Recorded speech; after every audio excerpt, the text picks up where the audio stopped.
You're listening to the I Love You Keep Going podcast with George Haas. For more information, please visit our website at www.mettagroup.org. That's www.mettagroup.org. So welcome, everybody. This is I Love You Keep Going. It is July 20th, 2023. It's 7:37 p.m. Pacific Daylight Time. And I thought that what I wanted to talk about tonight was intentional positivity. It occurred to me that that would be something that is useful to consider and then also to practice. It really is a focus on the divine abodes as the way of cultivating that. One of the things that happens to us is that we develop these working models of ourselves and we develop these working models of the world.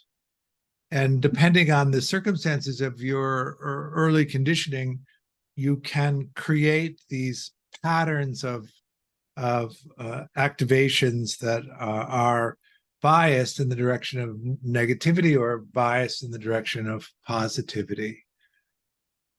In each moment, the way that we create the experience of self and world is by activating these working models. And what these working models really are about is these gists.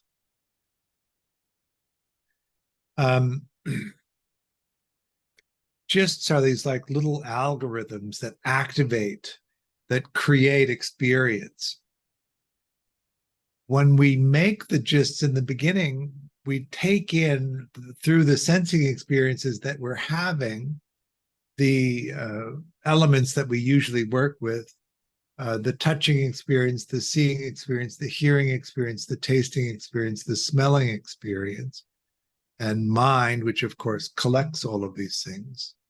We develop a preference for things that we like and things that we don't like. And so when we scan the environment, we tend to focus on the things that we like and avoid the things that we don't like. So we have these highly curated experiences of the collection of what's actually happening.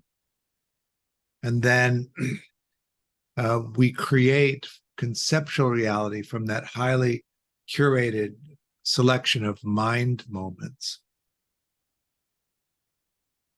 Once we have the experience in consciousness, it's held in short-term memory for a period of time, maybe 10 or 12 minutes.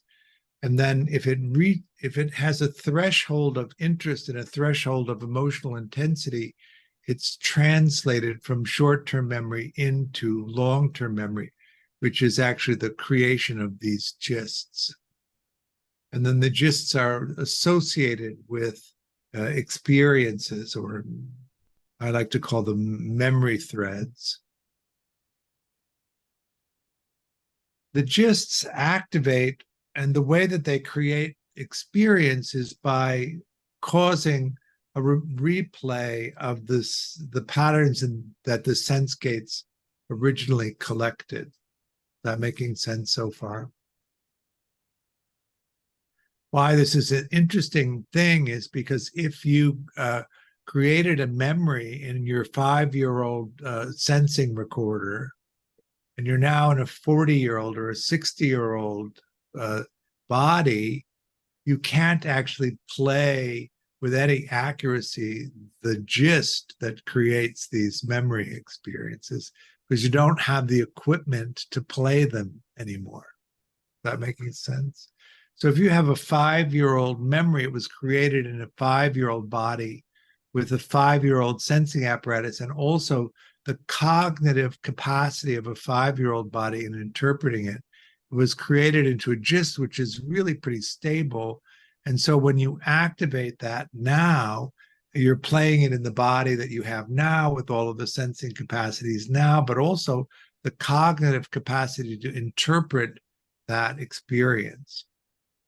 If that remembering of that or that activation of the gist creates a memorable experience, that is to say, an experience that has a high enough emotional content with it to make it across the bridge between short-term memory and long-term memory, then it's re-remembered.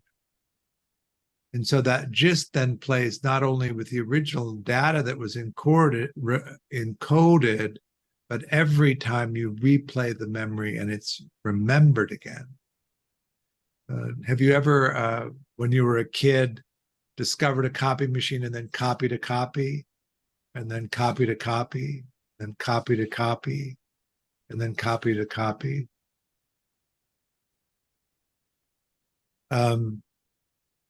It gets further and further away from what actually happened and what was the actual cause of the gist from being created in the first place. Also understand that we don't have a video recorder in the mind that collects all of the data and preserves it for us. We really have these highly curated sensing experiences, and what we remember out of that is not what happens, but what it means to us. And then when we remember what it means to us, we include in the memory the experience of remembering it. So what it meant to us when we remember it again. And so you have these rather complex gists that are then associated with different kinds of experience. Is that all making sense so far? Because it takes strong emotion to create these gists in the first place, and we tend to be biased toward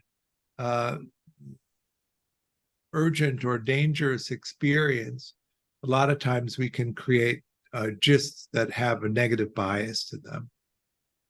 And in our creation of these more complex working models of experience that are loaded with all of these different experiences, the sense of self being the one that I'm really concerned with here. The sense of self arises, and we know that it's our experience of self because of all of the activations of gists that create a pattern of experience that we have identified as the experience of self. Make sense? If you grew up in adverse childhood conditions where there was a lot of difficulty, then a lot of the associations that you make to the activation of the sense of self are going to be difficult. And if there's enough of a lopsidedness on the negative side of things, when the sense of self arises and is activated by circumstances, then you can have an aversive experience of the self arising. There isn't that much you can do to prevent the self arising. It's usually a reduction of stimulation, so you withdraw more and more from active stimulation if you have an adverse experience of self over and over again. But that adverse experience of self can harden into what we call in the West self-hatred. But really what that is this activation of the experience of self, which is largely negative, that we become averse to having the experience of. Then we cascade into this hard, aversive response to the experience of who we are. Now, mind you, when we create these working models of self, we're not creating them through our direct experience of ourselves. We're creating them through the reflection of the caregiver. So we are spontaneous, we're without really limits. We express that activity of ourselves, and then the sensitive enough caregiver hopefully takes that in, interprets it for us, reflects it back to us with a sense of delight, so that we delight in the sense of who we are. We delight in our capacities and the things that we find interesting in the way that we relate. And then they also provide a way of providing, they also provide the care that we need so that we can respond to the experiences of life that we're having. And in this secure loop, we express ourselves, our sensitive caregiver interprets it, reflects it back to us with a sense of delight, and then takes care of us in the way that we need so that we have a sense of safety about ourselves, our demands of the world, and also the world itself. But if you don't have those experiences, and something else happens, let's say you're a colicky baby and you overwhelm the capacity of your caregiver to take care of you. And instead of reflecting back to you the challenges as a delightful experience, they reflect back at you an aversion to it, or a sense that you're difficult or overly demanding, and that builds up over time. And we begin to create these working models of ourselves where we're demanding or a burden, difficult. This doesn't mean that all people would have responded to us that way. Just in the circumstances of our childhood, our caregiver in those moments responded in that way. And at the different ages of that young beingness, as we are creating for the first time the working model of ourselves, we embed into ourselves this sense of who we are based on that reflection. That making sense? And then each time the sense of self arises, that working model activates all of these little gists so that we create this pattern of sensing experience that we then recognize as the self experience. And if you don't have the insight into the nature of these processes, you can actually believe that that's an accurate representation of yourself, even if it isn't what's accurate, because it isn't an accurate experience that we have. It's an experience of what it means to us. Is that making sense? So what we want to do in this practice is begin to evaluate whether or not the working model that we have of ourselves is an accurate reflection of who we are and what our capacities are, and that we're not limiting ourselves by believing in the solidness of the self-experience as an unchanging, fixated things. We would call that fixed views or self-limiting beliefs. But you can't actually just make an intellectual decision about the nature of the conditioning of the self-experience, because it does arise in each moment, and it does activate these patterns of experience that then create the self-experience interacting with the environment that we experience. What we have to do instead is begin to evaluate the balance of positive and negative states, and then intentionally associate positive states with our sense of self, and then also intentionally associate positive states with the people that form our experience of the world.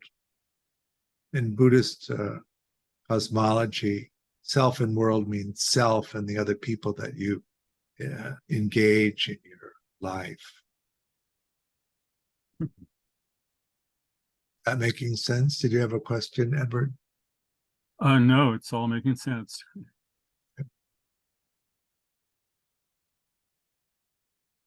So in the Metta-Vipassana way of practicing, the Vipassana side or the insight side is pulling apart all of this stuff so that we can see what is actually happening moment by moment. And then on the metta side or the heart side, the divine abode side, intentionally generating positive states that we then can associate with ourselves and also with the other people that we know and interact with. And depending on how lopsided you currently are in terms of the negative side as opposed to the positive side, it might be quite a lot of work to begin to adjust that balance and push it over into the positive side. It isn't so much an elimination of the negative side that is the fix. You have to also do the development of the positive side. Is that making sense? So then we engage in these practices, in the loving kindness practice,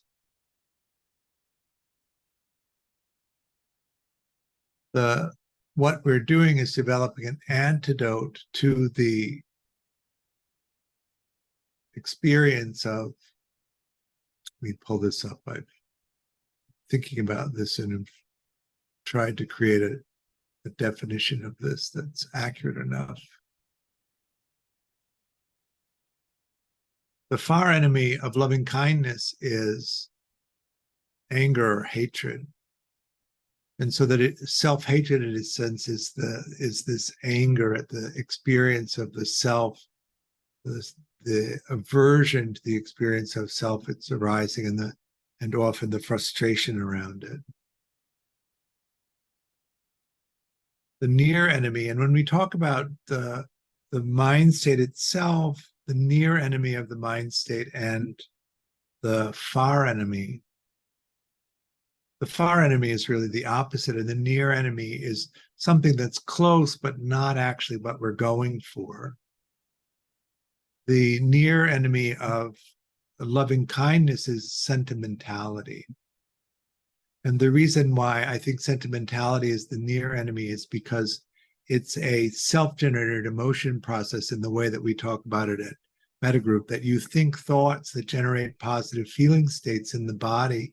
And as long as you think those thoughts, you're engaged in the experience of positive emotional states arising in the body, but it is taking you out of the present moment into the experience of thinking and generating emotion. So that you can develop phrases, often elaborate phrases, that generate these positive states, but they do so only when you're in the act of generating them. When we talk about exploring the views of the divine abodes, we talk about a loving kindness view. Between ultimate reality and conceptual reality is where the view goes, or the mind state goes, and it acts like a filter distorting the creation of conceptual reality from the sensing experience of ultimate reality. You incline the mind in a certain way by distorting the view of it. Christian? George, because this is a kind of distortion, is there a way in which this practice can be used in, like, for bypassing, where maybe it's inappropriate or unskillful to use the practice? Or do you have some thoughts around that? I would think that the bypassing practices are mostly the near enemy of sentimentality rather than actually holding the mind state of the view. You're still fully engaged in the experience of the present moment, and you recognize that you're holding the mind state and also the way in which it inclines the experience. So you're not actually bypassing any of the negative experience by avoiding it. It also is useful in a way because you can respond to anger and hatred in a much more loving, kind way, holding the view of it, because the perception of anger is distorted by the view. And also, because you are so centered in the present moment and watching all of these things happen, it's much harder for the sense of self to take hold and then feel attacked by the experience of anger that's coming at you. Is that making sense? That you can see clearly that this anger is coming because it's diffused in a way by the view. You're then able to respond in a much more helpful way. But let me talk about how I like to think of this mind state. I like to say, or actually it was Sayadaw Indica would say, it's always cool, always kind, open, friendly, curious. It's inclining towards someone. It's not passive or detached.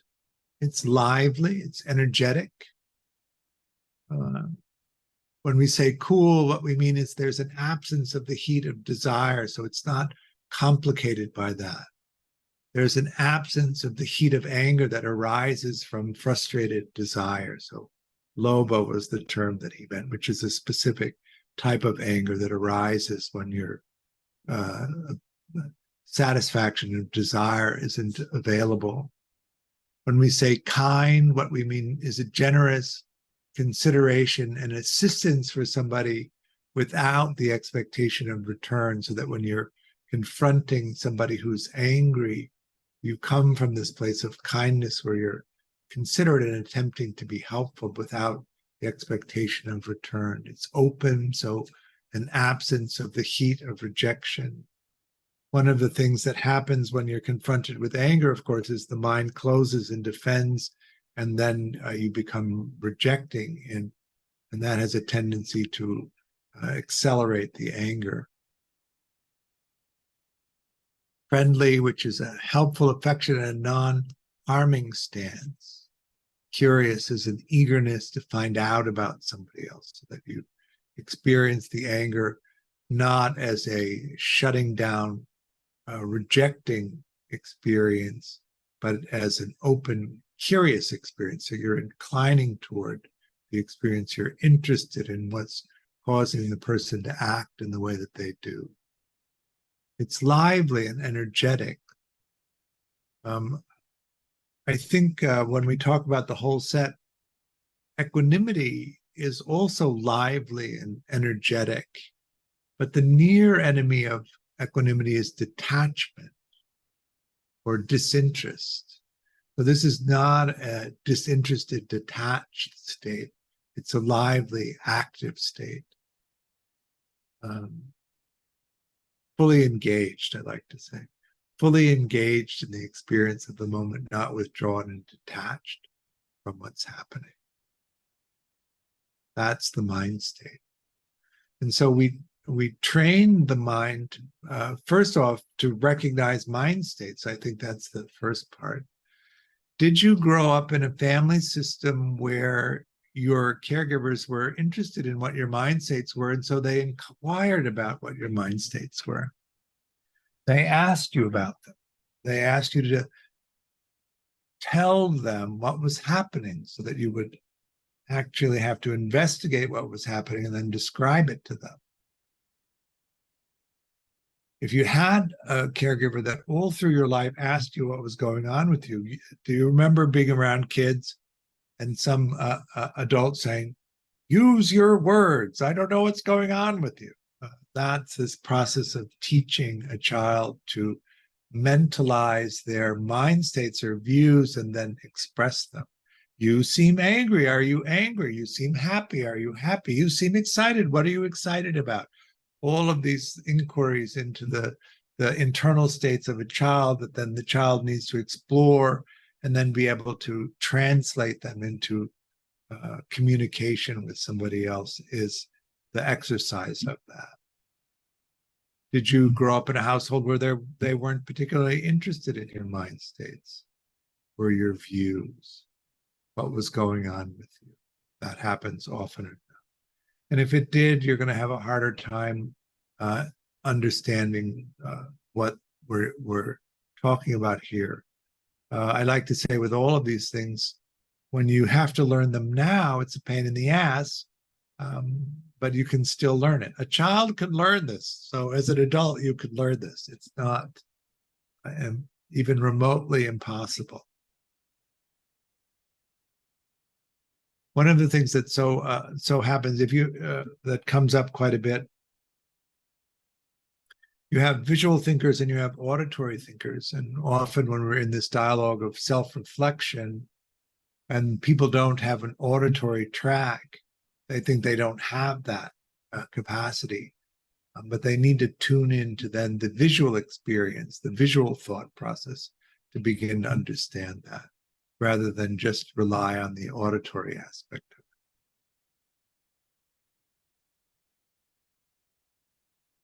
So we want to, through the Vipassana side, investigate how our conditioning has set up all of these systems and to begin to mitigate the negative aspects of them.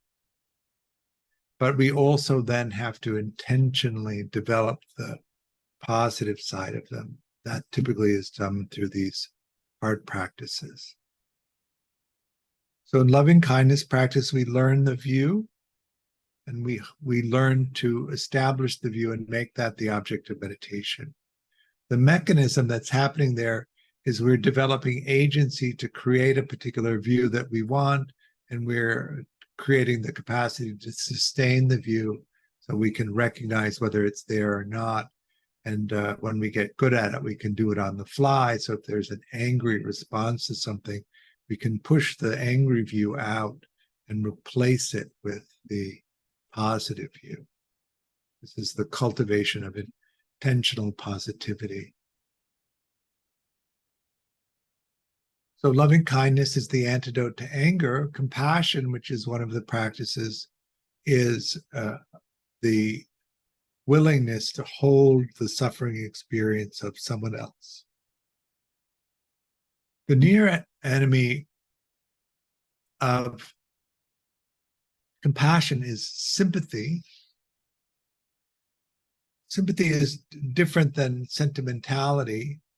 Sentimentality is a thought process that produces positive feelings. Sympathy is still viewing the suffering experience of someone else, but it's a non-empathetic response.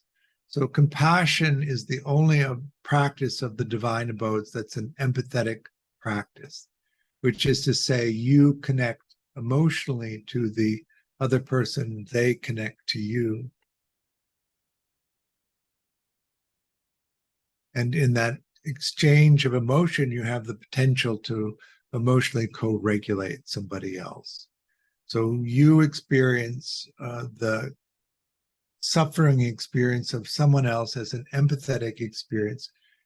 3 levels of empathy here. The first is just the visceral response to witnessing somebody else's physical or emotional pain. The second is where you're able to see and interpret emotional expressions in body language and facial expressions. And the third is what we call compassionate empathy, where you feel a facsimile of the emotional experience of someone else in your body.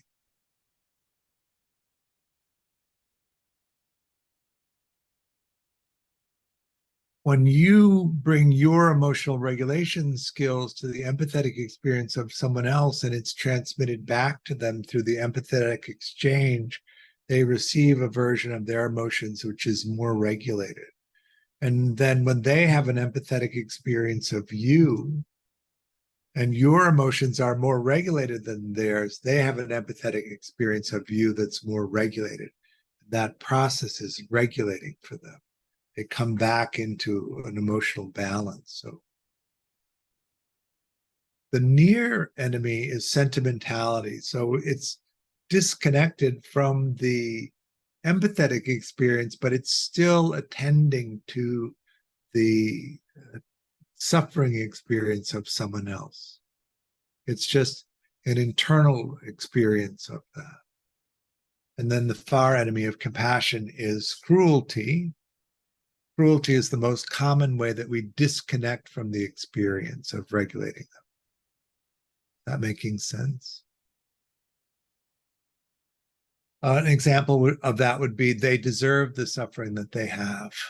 They've done it to themselves. It's their own fault. All of that stuff is a disconnection from holding space, holding the suffering experience. We have to be willing to hold the empathetic experience of someone else to be able to do this. So we have to have good skills for emotionally regulating not only our own emotion, but the emotion of the other person. We reflexively reject the experience of pain and turn away from it. And so this training really formally is about turning toward the experience of somebody else's suffering. But when we talk about self-compassion, what we mean is we turn toward our own suffering experience and open to it. The bandwidth of consciousness is very narrow, and it's easy enough to exclude our own suffering experience so that we don't have awareness of it. or it's easy to disconnect from our own suffering experience by cruelty. So that's part of this process of aversion to the self-experience, this cruel reaction to the difficulty of the self-experience arising, rather than opening to the suffering experience.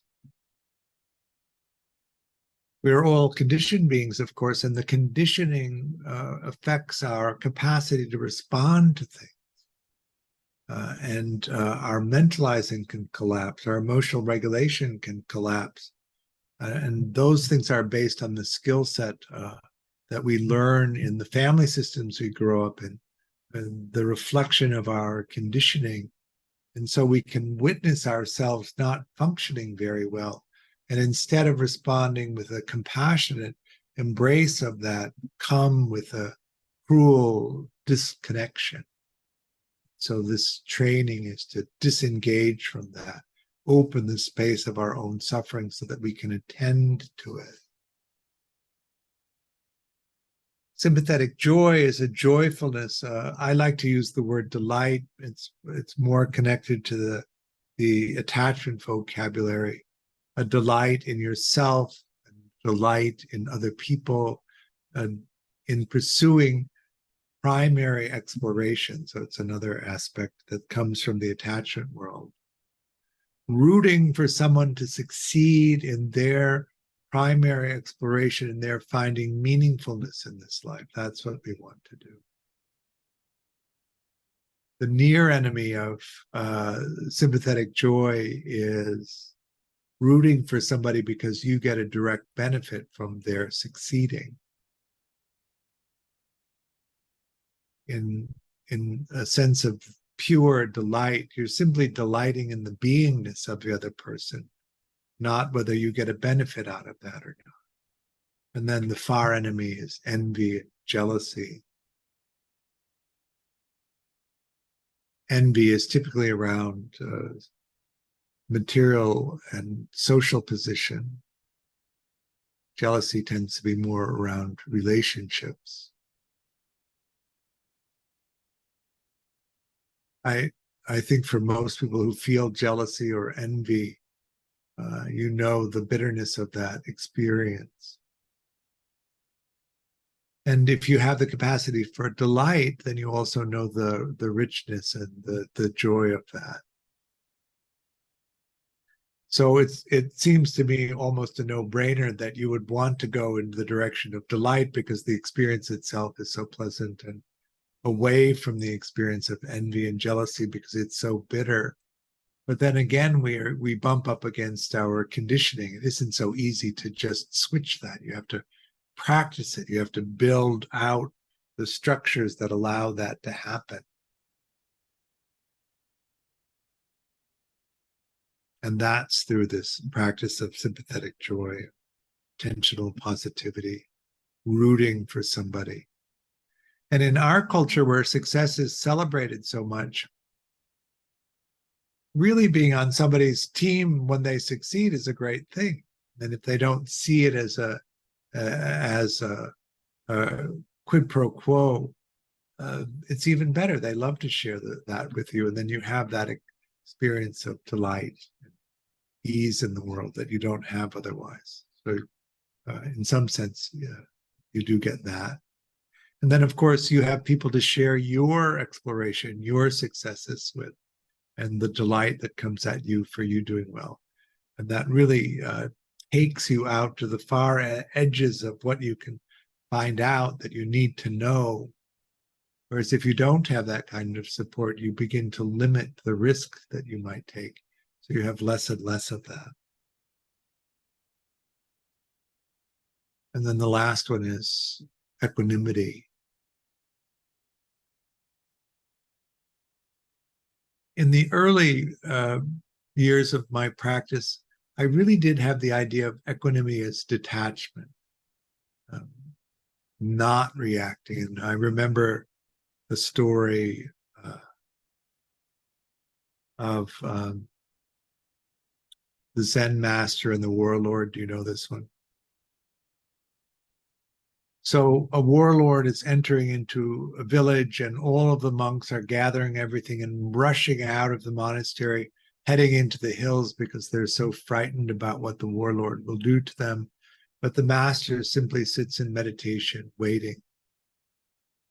Everybody's left the monastery except for the master, and a monk runs back and says, "Master, master, we have to leave now, or the warlord will come and kill us all." And the master sits in meditation, and the young monk flees. And then the warlord comes into the meditation hall and says, "Don't you know who I am?" And the master sits in meditation, and then the warlord draws his sword and says to the meditation master, "Don't you know that I could run you through with my sword without a second thought?" And the meditation master opened his eyes and said, "Don't you know I could sit here and allow you to run me through this with the sword without a second thought?" And then the warlord bowed and left. So that was interpreted, I think, early on for me as complete detachment from everything. And then sitting with Dan Brown and listening to him describe equanimity, what became apparent to me was that it's super lively, super energetic, and at the same time in perfect balance. So then the image I have is this surfboard stuck out of a 60-foot wave with the surfer in the distance appearing completely still. But if you zoomed in on his feet, you'd see he'd be moving a little bit here, a little bit there, constantly in this process of balancing, engaging in each moment and adjusting in each moment, lively, energetic.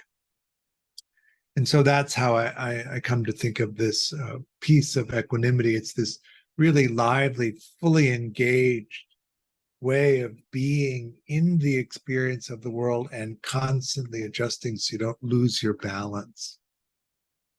The near enemy then of equanimity is detachment. And the far enemy is craving, aversion, and unconsciousness. You get swept up in desire, you get swept up in aversion, you get swept up in the content of everything and lose the capacity to monitor it.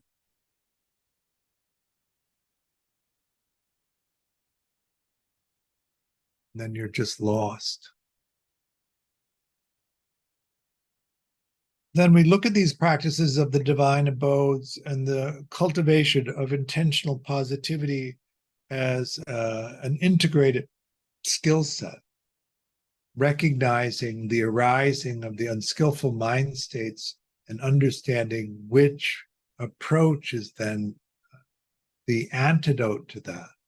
So we do have to intentionally develop each of these specific skills so that we have them and can orchestrate them together in a robust, intentionally positive response to the vicissitudes of our experience. We often focus on loving kindness practice, but I think that you should devote an equal amount of practice to each of the different abodes until you really have a clarity about the mind states. In the beginning, sometimes identifying the loving kindness mind state, identifying the compassion mind state, the sympathetic joy mind state, and the equanimity mind state might be difficult. And so you need to really develop clarity and understand how they're different. It's Christian? George, when your conception of the equanimity mind state changed, did you find it did you have to go through a period of searching for sort of a new conception of that mind state, or how was that if you had maybe a different idea embedded for yourself before? Well, I think that it was a really easy adjustment for me because it actually mapped on better to what was actually my experience. I was always noticing the liveliness, the energy of it, and in some sense attempting to damp it down because it wasn't flat. So I think that if you listen to the morning meditation recording, say from 10 or 15 years ago, I was really describing equanimity as a flatness, and then as but I never could actually flatten anything out. It always was energetic, and so I know in the Theravada world, in the way that they practice, that tends to have a different effect than the way Zen people practice or Tibetan people practice. Dan Brown and Judd Brewer did a study of the different effects of that, and they noticed that the Theravada practices have a tendency to shut down the self-experience, where as the Tibetan practices tend to activate the spaciousness of things. And so in that no self, shutting down of the self-experience, flattening that out, that tends to be kind of the descriptors of it. Whereas in the spaciousness, which is the Tibetan style of practice, there's no need to shut anything down because it becomes so expansive, nothing is intense.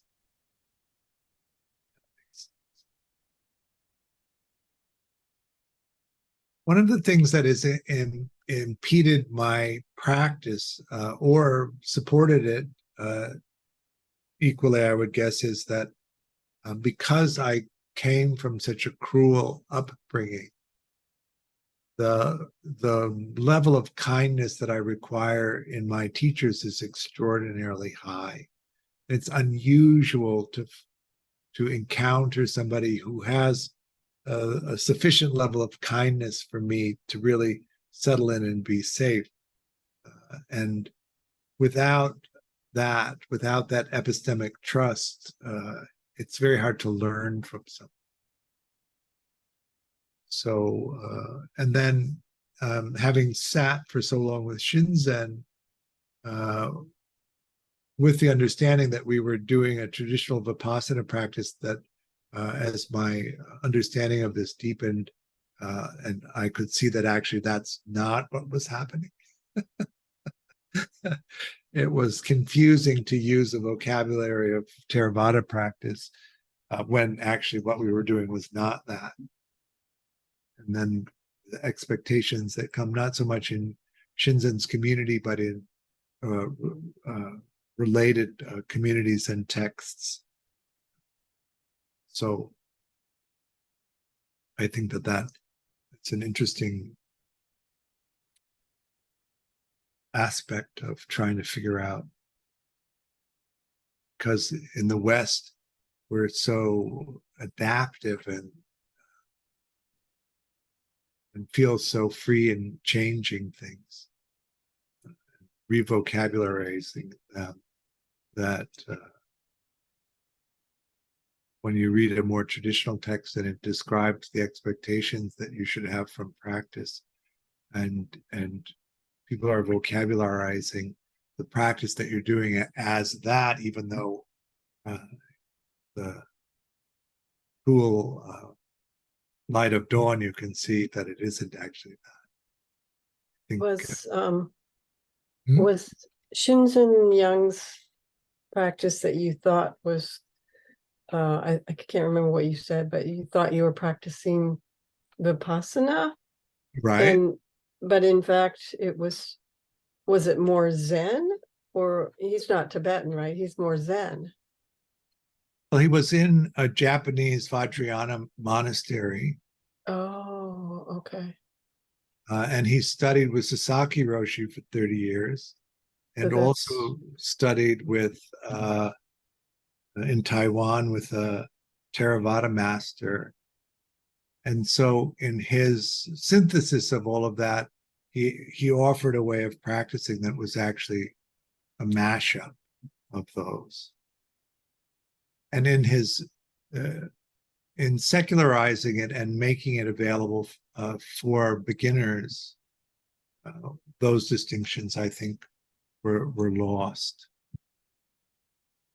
I see. Yeah. Did you find that it was kind of watered down, or it was just a synthesis that was easier for Westerners to pick up? No, I didn't think it was watered down. I definitely agree with him that it's industrial strength. I Oh, just okay. don't think that he offered the footnotes. Mhm. You know, if you don't attribute the practices to one particular way of teaching or another, and they're combined,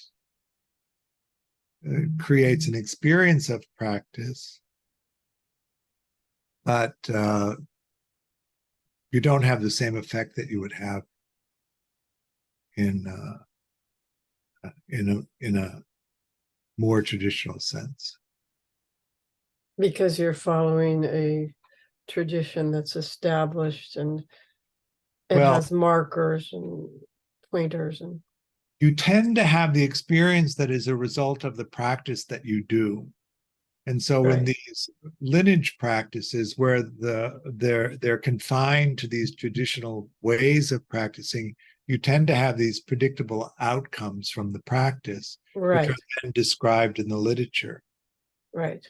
If you don't do that, you have an experience of practice that's different than what you would expect if you did the traditional way of practicing. But when you use the same vocabulary for a traditional way of practicing with a series of practices that are not in that tradition, the outcomes that you have are more in accordance with the practice that you're undertaking and don't match as well in the descriptions of what's supposed to happen. And I think that was my experience of it. I see. So it sort of needs a new vocabulary or tweaked vocabulary. Yeah, I think that the more there's these resistances that maybe are particular to me. I tend to be curious, and when I get a bone, I really want to go into it. And when you have a secularized practice, you get a general term and not a specific term. And because in English we use English words to cover many of the traditional practice words, you can be thinking, which is what happened to me, that I was exploring something that was actually what was being taught when it wasn't. But I didn't have the depth of practice to recognize that I hadn't aligned it properly in the beginning. That's a very valuable feedback for me because I've been in a lot of different lineages and it's very confusing. But if you stick with one, then there are predictable outcomes because you're following that teaching that over, years and years have fine-tuned how you get Right. there. But if And you're so- bouncing around, you're going to lose it. Yeah. So you're going to have the outcome of the practice that you have, which is not going to match the descriptions of what's expected from the practice if you follow the lineage. Mhm. Yeah, that makes sense. So, You said- go ahead. Well, I'm interrupting, but yeah, I can wait. No, you're good, Cindy. Well, I have a question on perception that was earlier on, but Okay. I don't want, should I go or Edward? Yeah, go ahead. Yeah, so earlier on you were talking about perception and I was wondering that perception is based on sensory inputs and meaning making. So I wondered, is there ever such a thing as true perception or accurate perception? Because perception seems to have a bandwidth of being way off versus pretty direct. But is there such a thing as true or accurate perception? Well, I think that you might say that ultimate reality was the true experience, and then conceptual reality is what you make it into. But that's different than perception, right? Well, you take the ultimate sensing experience, which is true. That's what's happened, right? And then you compare it to the perceptual database and link that to previously interpreted sensing experiences. And if there's a close enough match, it rolls into conceptual reality, which is always going to be distorted in some way. So can you give an example of the difference between perception that is accurate and true versus a distorted one? Well, if we use the word perception to mean the raw sensing data, so your eyes see in the way that they see. If there's enough light, they take in data. There's sound, and you're hearing, you take in the sound. If there's temperature, you take in temperature. If there's emotion, you take in emotion. All of that is the array of raw sensing data. Yeah. The perception of that in terms of what your capacity to sense is going to be accurate, right? Oh, is it? Couldn't it be distorted? Well, it could be distorted depending on the quality of the mind, but for the most part, the raw data, they call it ultimate reality because that's the basis of what you can know about what's happening based on being in the human body. But the raw data is interpreted different by every single person. Exactly. So that's conceptual reality. That's not ultimate reality. So ultimate reality is the raw data Yeah, before it's been conceptualized. right. So we can't ever know it. Well, what we can know is the word in Pali's Tajapanati. We can compare what the raw data is to what we make it into. And in that process of going back and forth, this is the data, this is what I made. This is the data, this is what I made. This is the data, this is what I made. See if there's any distortions in there. And then if we see that the mind is equanimous and that the reflection is good, we can interpret what we made it into as a fairly accurate reflection of what it means to us. Yeah, I'm still getting a little lost because it just seems like once it goes into conception, you can never have an accurate raw data Right. perception as true and accurate every time. Just by its nature, you're never perceiving fully accurately. It's all a fabrication of the data coming in and what you make of it. It's all, yeah, your capacity to sense and then what you make it into. Right. So there is no direct experience of perception. Yeah, what you sense is not made into anything. Right. If you were to be able to experience that, you wouldn't have made meaning of it. Right. I think I'm getting, or I'm confused though. It's like you just are always fabricating. So you're never having the full-on true accurate perception because it doesn't really exist. You don't necessarily need to fixate anything. You can just be in the sensing. And that, and not make meaning out of it? Right, not fixated into anything. Or Then fabricate it, Right. yeah. Then you're just in that ultimate reality experience. Okay, that kind of starts to make sense. I don't know Yeah. if I experienced that. Is that part of meditation? You just experience? Yeah. Okay, I'm not there yet. Okay. All right, Edward. Shall we do some practice? I didn't know if Edward had a Oh, question. Edward, ask your question. Well, I'm getting, by this recent conversation, one thing I'm thinking of is I love the Course in Miracles expression, projection makes perception. Making is not the same as creating, but then I'd have to get into the metaphysics. But yeah, it's duality. But I thought about, ultimate or absolute reality as Rigpa, and then we get in Course in Miracles terms, the happy dream, or I like the saying after enlightenment, some Zen guy said, walking through hell is like walking through a beautiful park on a beautiful day. Right. So he's not, he sees quote unquote hell, but it's not his hell because Right. he's in heaven. So yeah, it's all these different systems, use different words, but Rigpa is, it's beyond mind. I would say it's beyond good and evil and karma. I think good and evil and karma operate in the relative realm. But anyway, leaving that aside, I was curious, you talked about because of your childhood, you needed to have an extraordinary sense of trust, let's say, or no, kindness observed in the teachers. So I was wondering if that's something you saw in Shinzen. In my brief encounter with him, I didn't pick that up personally. But anyway, you don't even need to answer that, but I'm just saying that it's something that struck me curious. Oh, I found Shinzen to be unfailingly kind. Okay. The way that he expressed it is by a delight and interest in everybody's inquiry. Okay.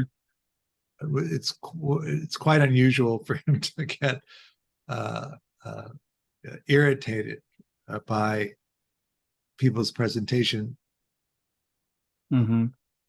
One little thing that I remember, that he was at the community meditation center after he left IBMC. I don't know what your years were with him, but anyhow, it doesn't matter.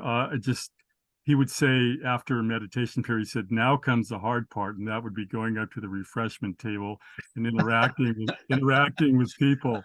Right. And I remember thinking, right on. Yeah. Okay. I'm done. Right. Let us do some meditation. Would you like to do loving kindness, compassion, sympathetic joy, or equanimity? Equanimity based on their talk, right? All right. I mean, I'm only one person, but yeah, equanimity. So I'm going to write the equanimity phrase because it's long.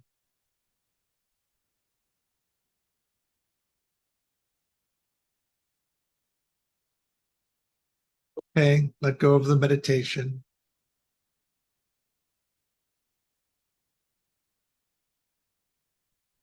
How'd that go?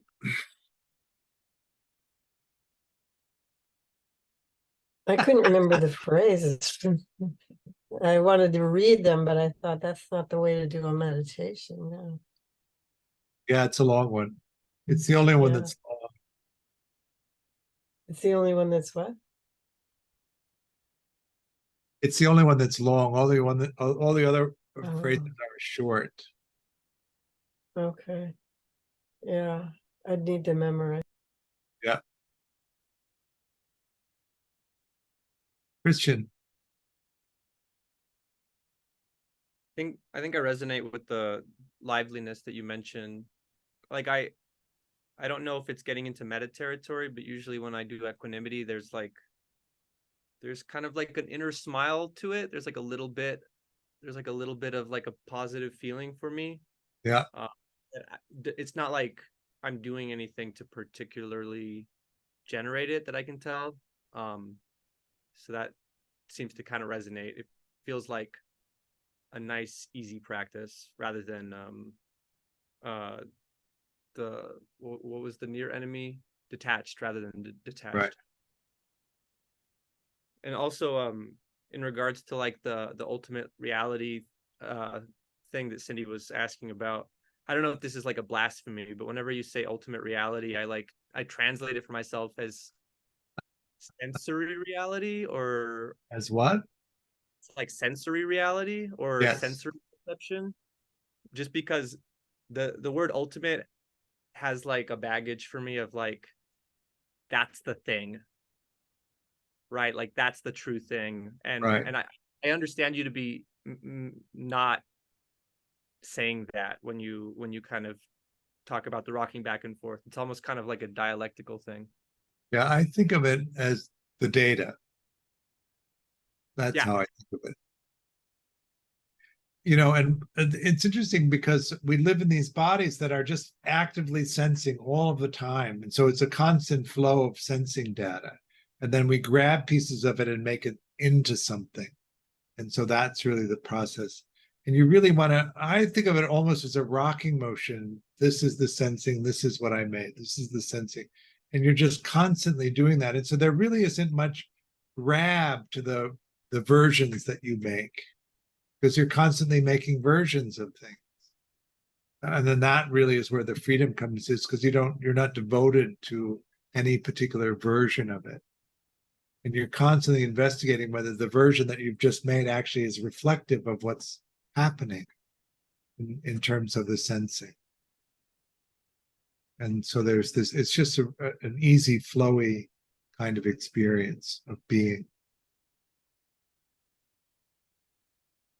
Then George, can I ask you a question at the end of this? If I can just like have a minute to stay on afterwards. Okay. Everybody good? We have a few things coming up. I did announce that we're going to do a level 0 the first Thursday of the month instead of the I Love You, Keep Going. So we'll be covering a presentation around the meditation and attachment approach that we have.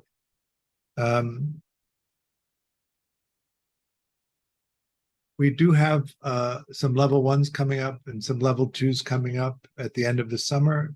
If you're interested in that, take a look at the calendar. It's most of that should be up by now. Anyway, I offer these teachings on a dana basis. Dana is the Pali word for generosity. That means I give the teachings freely, but I do hope that if you're resourced, we can you can make a donation. It's helpful to me and also to the work that we're doing. Yes, everybody's invited to the first of the month. It's just going to be a narrower focus rather than the sort of free range approach with the rest of the time. So yeah, please come, and I think it'll be an interesting dialogue, hopefully. Lively. Lively, energetic, Yes, perfectly balanced. right. With all these new people. All right. Thanks so much. We'll see you soon.